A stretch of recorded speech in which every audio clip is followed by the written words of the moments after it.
Hello. Architecture. Architecture was a key part of Monet's work from its initial beginnings in Paris to his final works in London and Venice. Monet's interest in light was heightened by architecture, by the surface reflection of every building from Paris railway stations to Rouen Cathedral. He wrote, other painters paint a bridge, a house, a boat. I want to paint the air that surrounds the bridge, the house, the boat, the beauty of the light in which they exist. Like this painting of the Rue Montorgueil, which seems to explode with sunlight. But let's start at the beginning. Oscar Claude Monet was born in Paris. He was known by his parents as Oscar. When he was 5, the family moved to Le Havre in Normandy, and his father set up a business, a ship's chandlers and grocery business.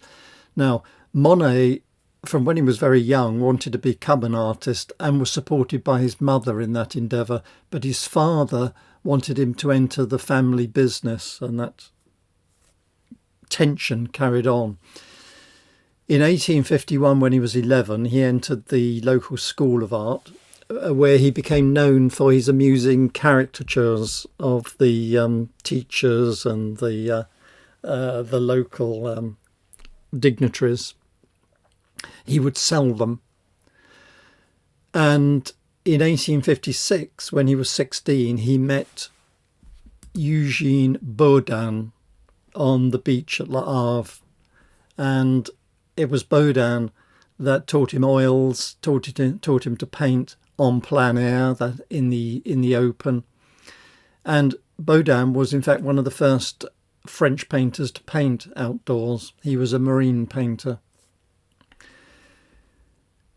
The following year, 1857, when he was 16, his mother died, and he went to live with his wealthy aunt near Le Havre. And this is the first known painting he produced when he was 18. And it's an area nearby where this painting, I think, demonstrates his mastery of landscape painting even at that young age. Look at its skillful brushwork, its balanced composition and tones. The painting is the figure in the painting with the dark bush behind balances the painting overall. Look at the reflections in the stream. Look at the scudding clouds in the sky. He went to Paris, where many of the painters and artists of France went to learn. Most of the painters, when they were students, copied in the Louvre, but he painted everyday life, looking out of the windows. It was there and then that he met Edouard Manet and other artists who became friends and later became the Impressionists. He was drafted into the army in 1861 when he was 21 and sent to Algiers for 7 years. His father refused to buy him out unless he gave up painting, which he refused to do. The art he produced when he was in Algiers is now lost. He contracted typhoid fever after about a year, and his aunt paid for him to leave the army on condition he went to art school and studied art properly,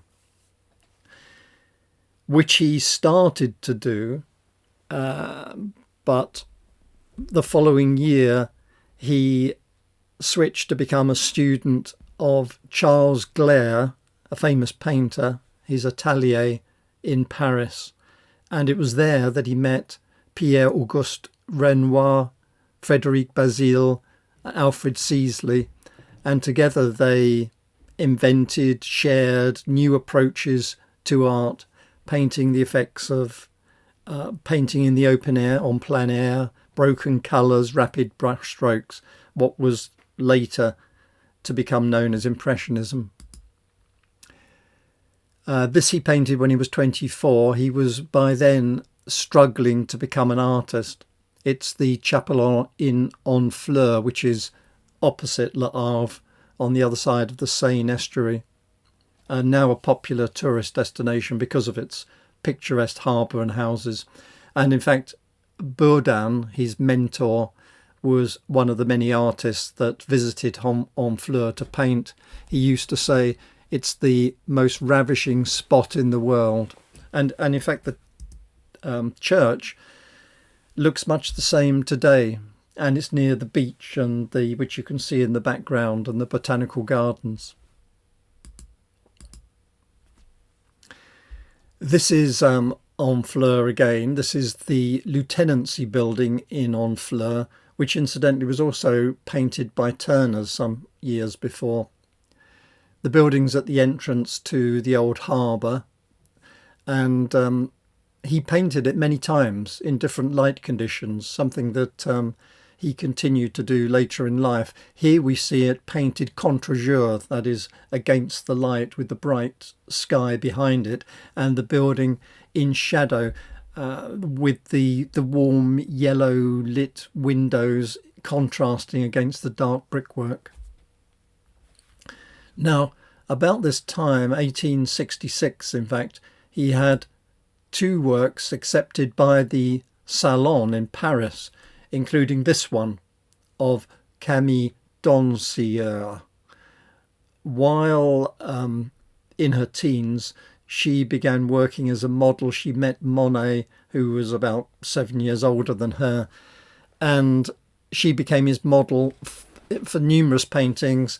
She became his mistress. They lived together in poverty, and in 1867 she gave birth to their first child, Jean. They both experienced great hardship at this time, and his father was unwilling to help.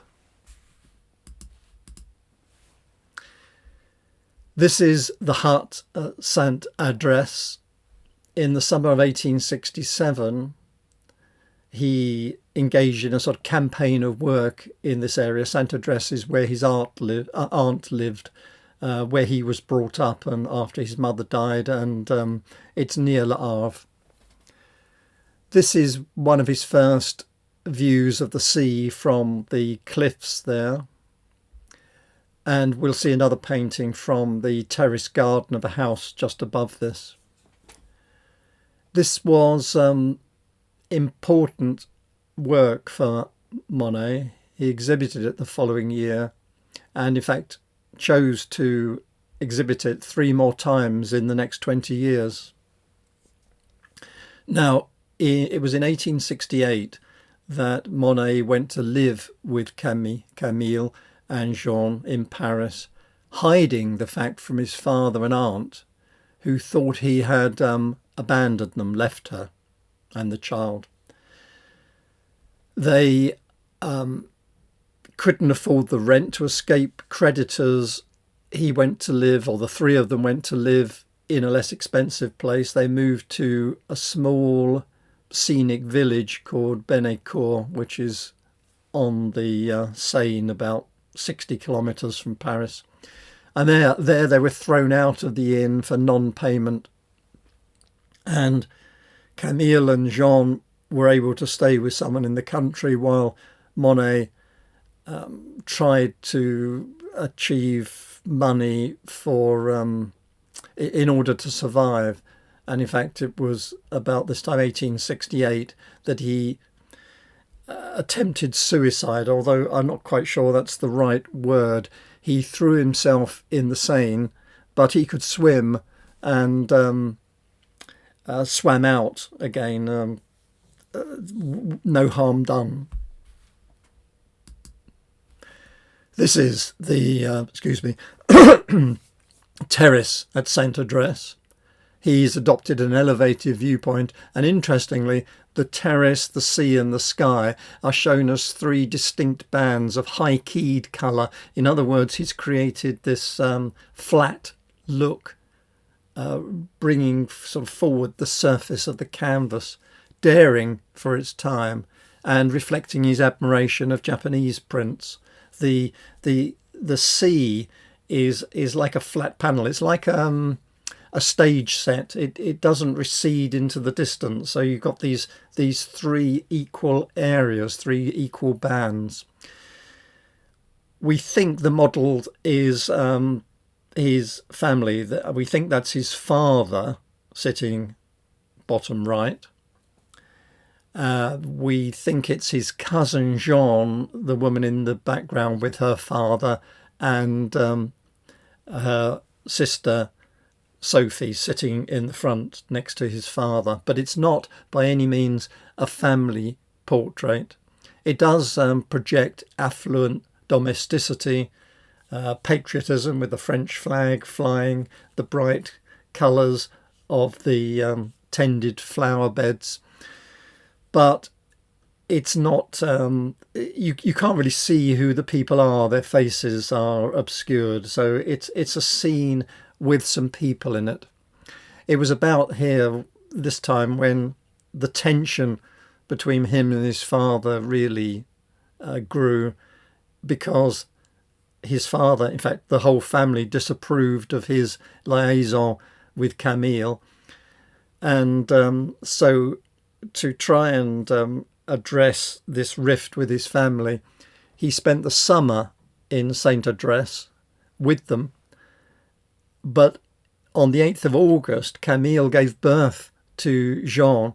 And so I guess making some excuse, he returned to Paris for the birth. But then he went back again to Saint Adresse to convince his family he'd broken off relations with them. But later in the year, he returned to Paris to stay with them together in a cold one-room apartment. In other words, he was living with them in secret, his family believing he'd broken off the relationship and abandoned his son. This is Paris, the Quai du Louvre. Now, some years before, Haussmann, Baron Georges Eugène Haussmann, the prefect of the Seine department, was chosen by Napoleon II to carry out this massive modernisation plan for Paris. It lasted some 20 years. It was still going on when this was painted. It was from 1854 to about 1874. Thousands of workers pulled down hundreds of buildings. 80 kilometres of new boulevards and parks were built. It displaced 350,000 people and created a fifth of the streets still remaining in Paris. He built the Gare du Lion, the Gare du Nord. He completed the market, Les Halles. The Pantheon can be seen in this view that Monet painted in the background. That's where French heroes are buried. And it's set in early spring. We see the bustle of modern life. And just to compare it with a photograph, show that some of the buildings still remain. It's painted from the southeast corner of the Louvre. Monet painted from the other side of the road from this photograph and higher up, perhaps on the upper floor of the corner of the Louvre. And the other reason I showed this photograph is because it was this year, 1867, that photography for the first time caught Monet's interest. Now, it had been around for a few years. It had been rapidly developing since the 1830s. But Monet saw that it was changing the way people viewed the world and the way people thought about representation, and particularly artists. If a camera could catch fine details of the world in an instant, then what was the role of the artist? One response from avant-garde artists like Monet was to place less emphasis on technical accuracy and more on emotion and intellectual intent. So I thought I'd show you this other view of Paris. It's just turning away from the previous view and looking across the road. And in fact, this space here was created by Haussmann. to open up the space and provide a clear view of this church, Saint-Germain-Auxerrois. As I said, it's just round the corner from the previous one. But Monet was having problems at this time. He had moved, as I said, to Bennecourt, and they were even thrown out of an inn for not being able to pay. So the following year, 1870, they were married on the 28th of June and visited Trouville as a sort of cheap honeymoon.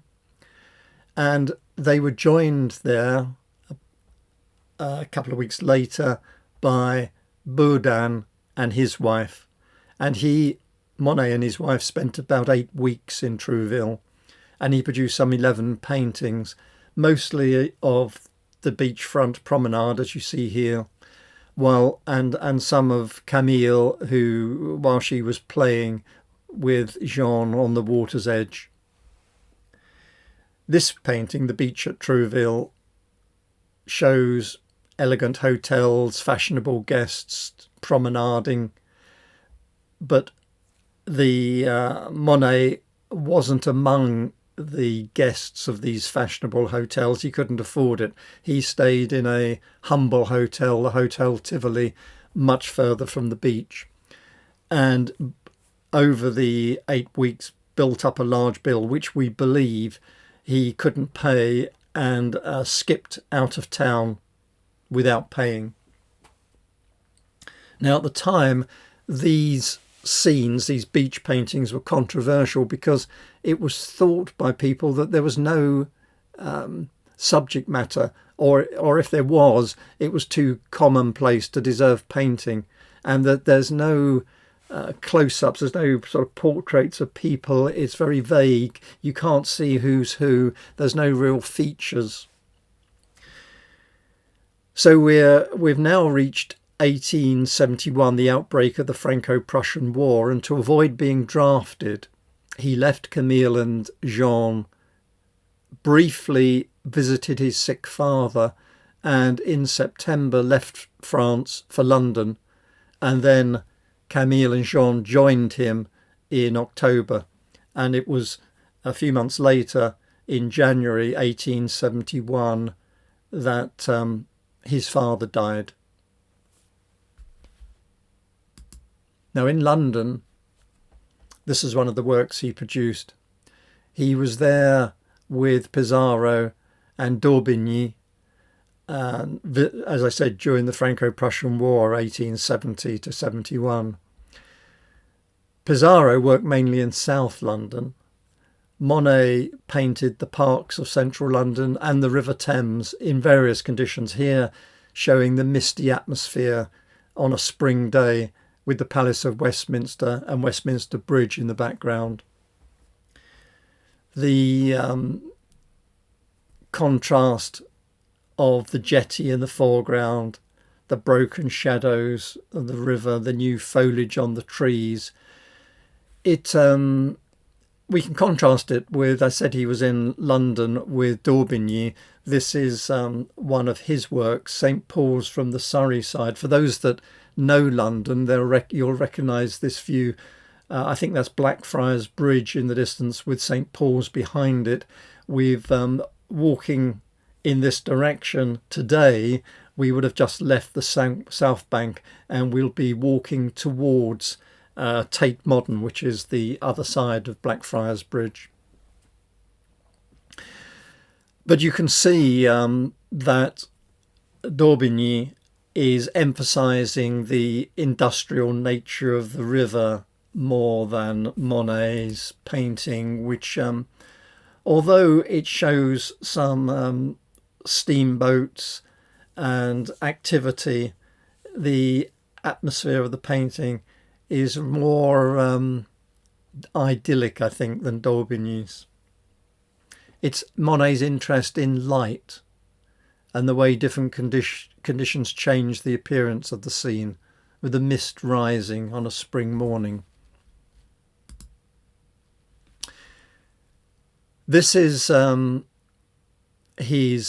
painting that he did in Holland, but it was this year, 1871, that he was taken on by his first art dealer, Paul Durand Ruel, a very well-known art dealer, but nevertheless, Durand Ruel couldn't sell Monet's work.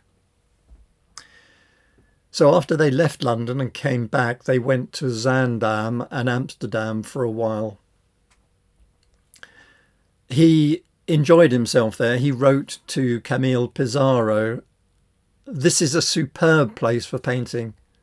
There are the most amusing things everywhere, hundreds of windmills and enchanting boats, and extremely friendly Dutchmen." But at the end of the year, in December, they returned to France and moved to Argenteuil, but still living in poverty. Creditors were seizing his paintings, but of course they weren't worth that much. From the late 1860s, the French Academy had rejected this style of painting that he and his friends exemplified. So people weren't interested in acquiring them. But fellow artists, for example Daubigny, particularly admired Monet's Dutch landscapes. So the artists, the avant-garde artists at the time, were encouraging each other in working in the open air, painting these scenes, light and water.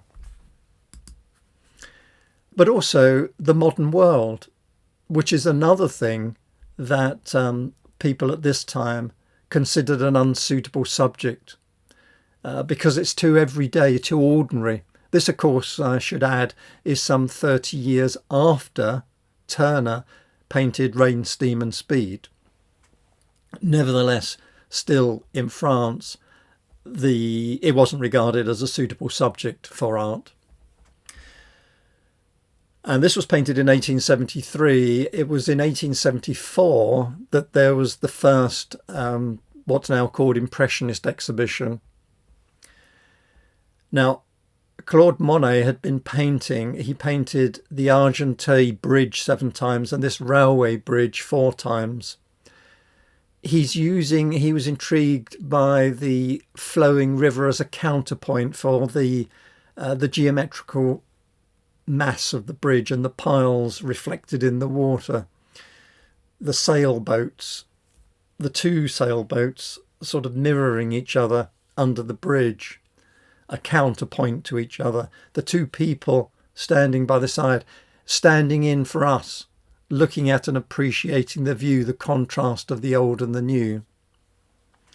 Now, Argenteuil was near Paris, and he was often joined by his friends Manet, Renoir, Caillebotte, Sisley, and they were all attracted by its rural charm and painted scenes there. He lived there for some 7 years, 1871 to 78. And during that, well, here's another example, autumn effects at Argenteuil.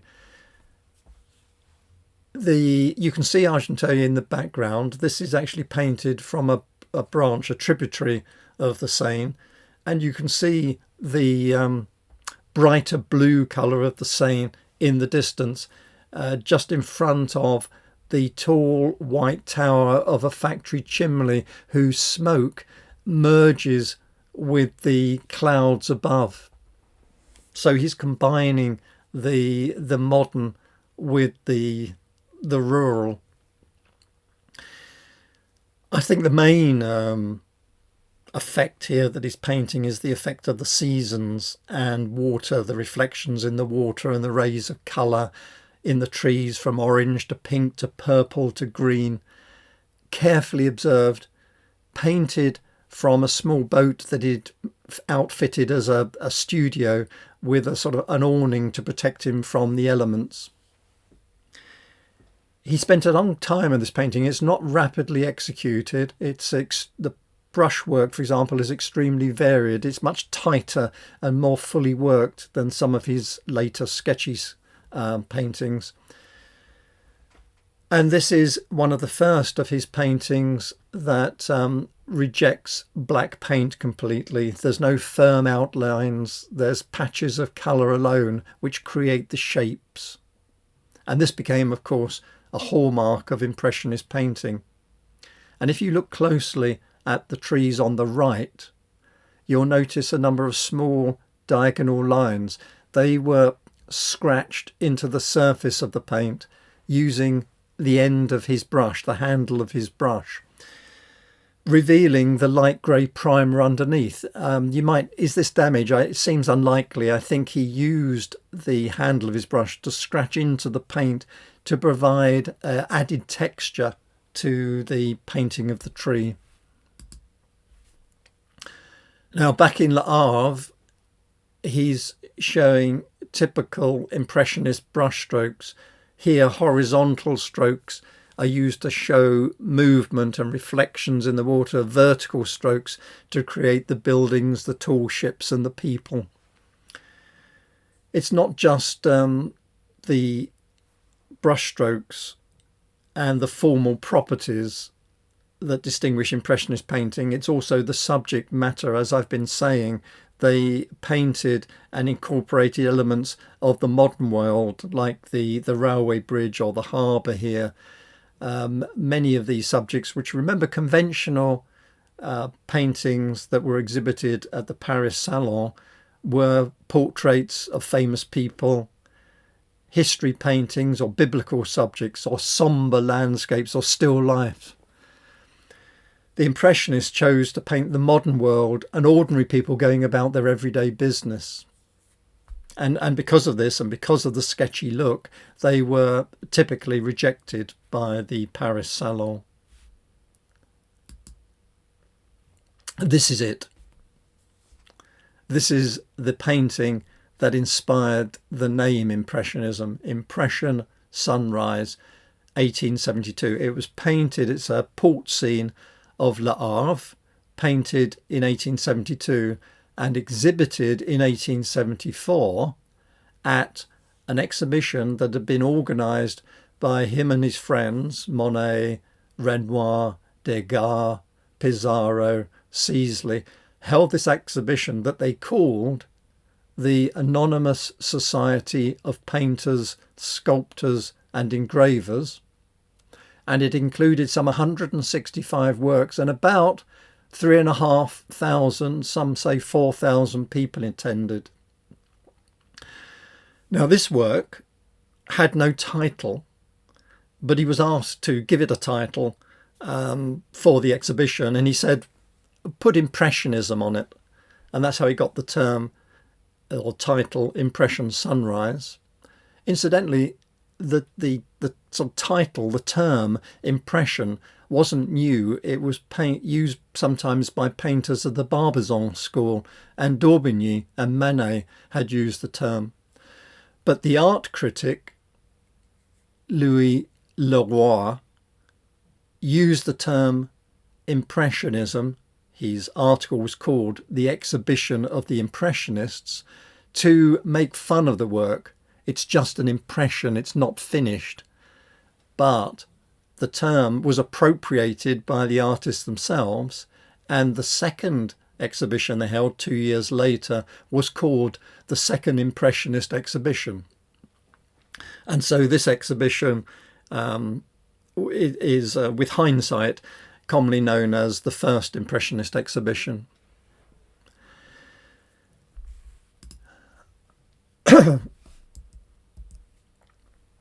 Monet lived in Argenteuil, as I said, up to 1878, often visited Paris by train, and the train crossed the Seine at this railway bridge at Asnières. Near where this was painted, the bridge in the foreground is the road bridge to Asnières, and the other bridge, the Clichy Bridge, was you can see in the far distance in the grey haze. It's showing, and unusually, it's showing labourers carrying coal to and fro from the barges. So the Seine wasn't just used for leisure, but it was also used as by industry, barges carrying coal. There's no trees here, there's smoky chimneys, a bit more like the Daubigny's painting we saw earlier in London. The colours are muted as a result. The work is mechanical. It's I guess I think it's unlikely that Monet was making a social comment here. He's showing an everyday spectacle, something that people could see every day. The span of the bridge weighs down heavily upon them. There's a powerful diagonal of the barges cutting across the canvas. It's analogous in some ways to some of the composition of Japanese prints, which by this time Monet was collecting. But perhaps these are better known.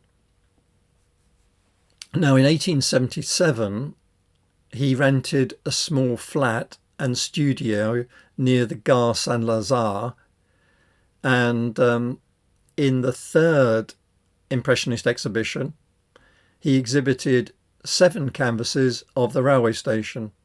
Most critics were negative, a few were positive, but one wrote sarcastically, "Unfortunately, thick smoke escaping from the canvas prevented our seeing the 6 paintings dedicated to this study." Typical of the sort of jokey comments that were made about the Impressionist paintings at this time. This painting is one of only 4 surviving canvases. It's the interior of the station.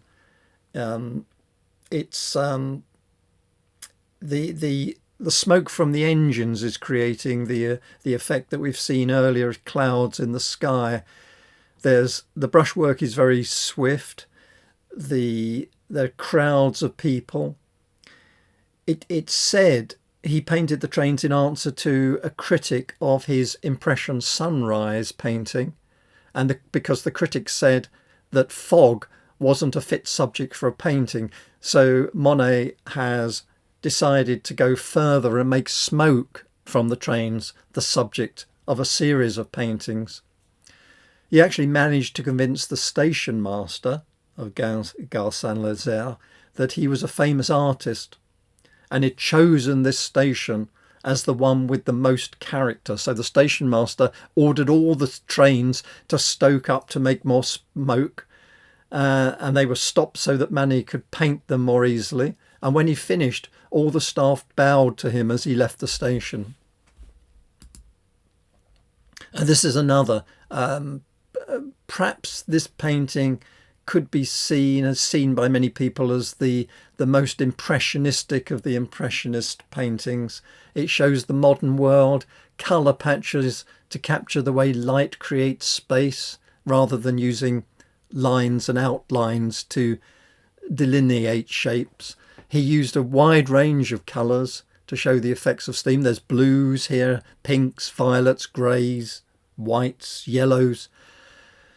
In the background, we can just about make out the Pont de l'Europe, which we'll see in the next painting. And this painting evoked more critical response than the others. One critic wrote, "The rails, lanterns, switches, wagons above all, always these flakes, these mists, clouds of white steam are so thick they sometimes hide everything else." The railway, of course, symbolised speed and mobility of modern life. The smoke and steel held a particular fascination for artists because of the difficulty of representing them and because of their the way that they brought everyone's attention to the way the world was changing. As I said, he rented an apartment, a small flat, about half a kilometre from the station, so it was near where he was living. He wasn't the only artist to portray the railway. Let me show you Caillebotte. But Monet's technique was the most criticised. I think you can probably see from the contrast between these two paintings why Caillebotte's paintings drew praise, but Monet's were severely criticised.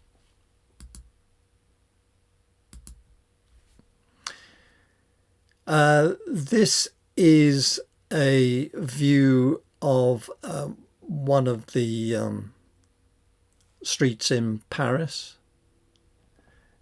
It's often thought to depict the 14th of July celebrations, but the 14th of July wasn't designated as a French national day until 1880, 2 years later. This is actually a festival declared that year by the government to celebrate peace and work. And it was set up by the government as part of the third Universal Exhibition in Paris. This is a few weeks before it opened, and it was intended to symbolise France's recovery after the defeat of 1871. The painting is an urban landscape observed from a window, the three colours vibrating together are those of modern France. It uses impressionist techniques, a multitude, as you can see, of small strokes of colour, producing an animated look. It's almost as if you can see the crowds moving and the flags waving. And because it tied in with, it was nationalistic painting as well, because of the flags and because it was part of this Universal Exhibition in Paris and because it was part of the celebration of France's recovery from defeat. Now, it was in 1876 his wife became ill with tuberculosis. Their second son, Michel, was born in 1878.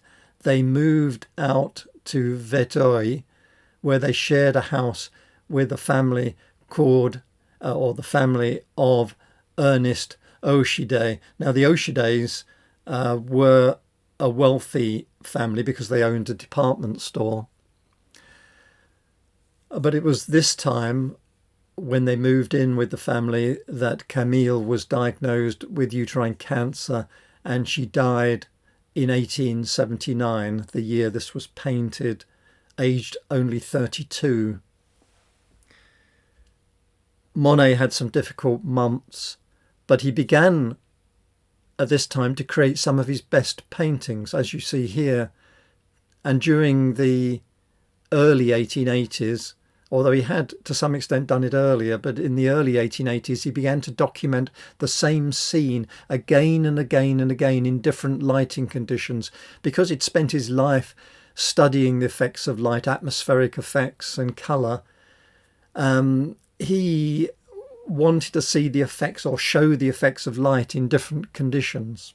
Now, Ochidé became bankrupt. Monet continued to live in the house with them, and it was his wife Alice, Ochidé's wife Alice, that raised Monet's two sons with her own 6 children. She brought them up together in Paris.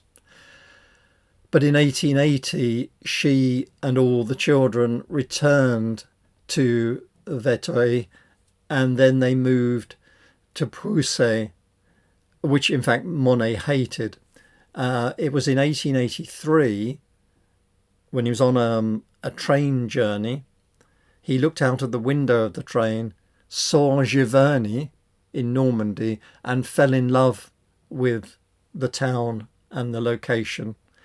And Monet, Alice, and all the children moved to Giverny, where they rented a house. And it was about this time that he returned to the Mediterranean to paint, and this is the ancient town of Antibes, which you can see in the distance behind its 17th century fortifications, saturated colours, a vision across the sunlit waters. He painted the town in many different lighting conditions. He wrote about the little fortified town completely gilded by the sun, set against beautiful blue and pink mountains and the chain of the Alps constantly covered in snow. And here, in fact, I can show you two views he painted at different times of the day. And you can see the dramatic effects of the changing conditions on the foreground trees and the way that Antibes is lit in the background. And I can move on now to another very well-known series he painted of Rouen Cathedral. This he in fact dated all of his canvases of Rouen Cathedral 1894, but this was in fact painted in 1892, and it was among 20 that he exhibited at the Durand Ruel Gallery in 1895. Remember, Durand Ruel had become his dealer. This is one of the two that he painted of the foot of the tower there, the Tower Saint-Rouen. In fact, I think I've got a photograph, yes, of what it looked like. There were buildings, as you can see in the painting as well, buildings attached to the cathedral, since pulled down. He painted 30 canvases in all, and painted from different locations. He used the three main locations. There was a first floor overlooking the cathedral. He rented rooms from various shop owners that overlooked the cathedral facade and painted it from slightly different angles from different shops. And he, as I said, he marked them all 1894.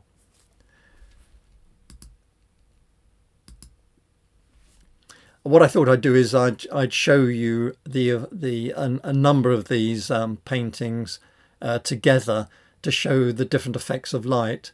Apologies that you can't see each painting in more detail, but I wanted to show you the changing effects of light that he painted from these rented spaces above shops in the street across from the cathedral that he used as temporary studio.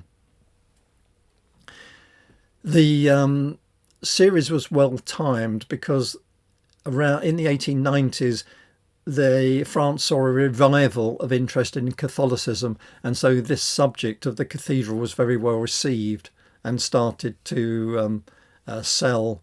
He was becoming more successful by this time, by the 1890s. It's also, of course, a cathedral in the Gothic style, which was seen to represent all that was best in French history and culture, a style of architecture that was admired. So here we see the same subject under different lighting conditions. In 1895, as I said, Durand Ruel exhibited 20 views of Rouen Cathedral, to huge success. By this time, I said he started to sell his paintings in the 1890s. The amount that he could charge suddenly rose dramatically. He was charging 15,000 francs for a single canvas, and in this time, 1895, a skilled worker like a carpenter would earn 2,000 francs a year, and he was charging 15,000 for one canvas. So suddenly relatively suddenly, he went from poverty, where he couldn't afford even to pay the bills in the places he lived, to becoming wealthy. He started to travel because he could afford to travel. He travelled to London. In fact, he travelled, as we've already seen, a number of times in 1870, as I've shown you, and again in 1899. He spent some weeks there, stayed at the Savoy Hotel, painted from the balcony on the 6th floor, returned in 1900, worked there for a few months, did a longer stint, which we see here from January to April in 1901, painted altogether some 100 canvases of London, some of which were in quite a sketchy state and some of which he destroyed. This is a painting of Leicester Square at night, and it's one of those he painted in the period that he went there in 1901. As I said, Paul Durand-Ruel could sell his paintings, could sell now all of his paintings. He was prosperous. He incidentally had bought the house in Giverny. He'd bought the surrounding land. He'd planted a large garden. He could afford to employ 7 gardeners. He stayed there, as we know, for the rest of his life.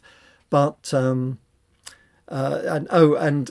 in 1892, Alice, who had brought up his children, her husband died, and they married, so she became his second wife. And this is the artist's house at Giverny. As I said, he was prosperous and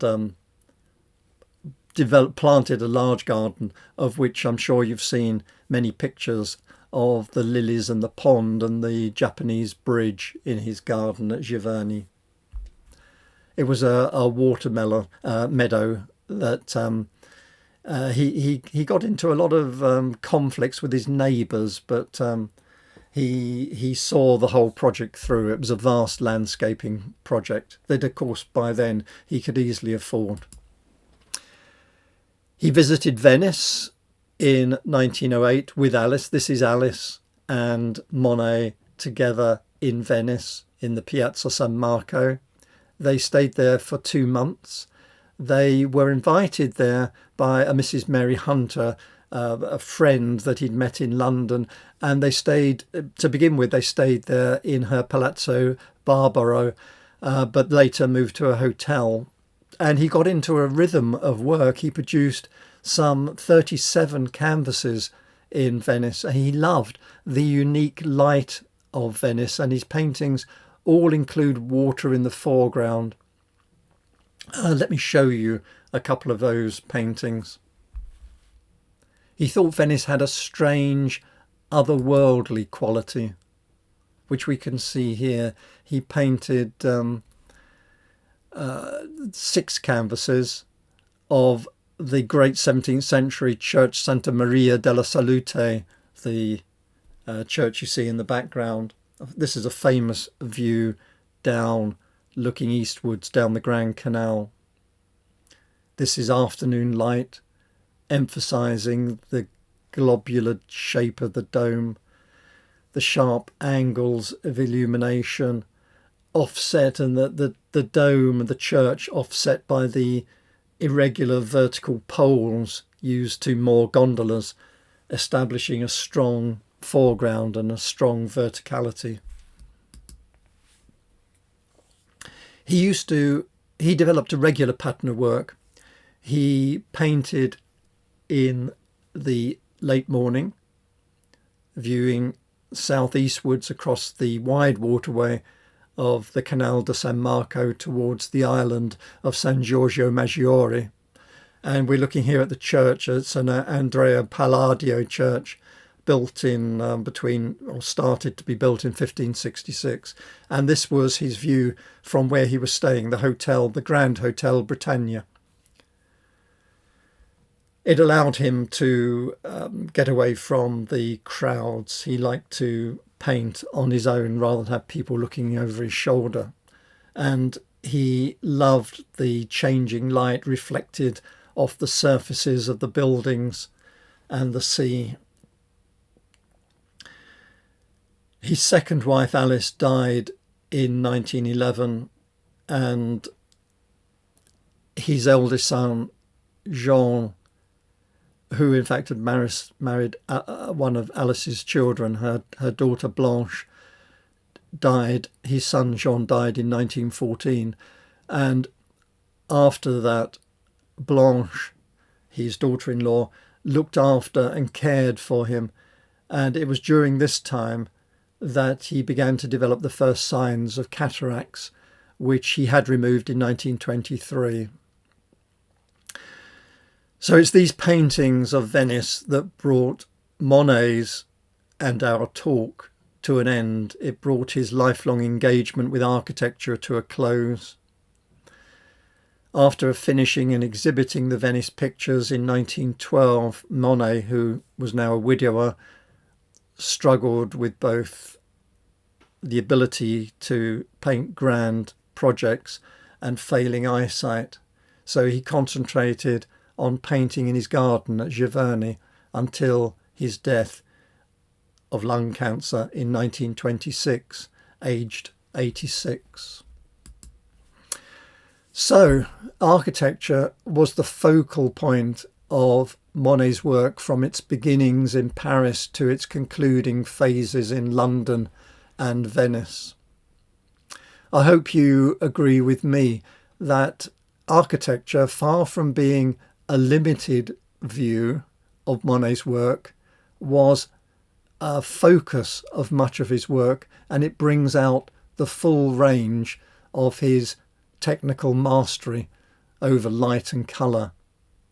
So thank you for your attention, and I hope to be bringing you another talk soon.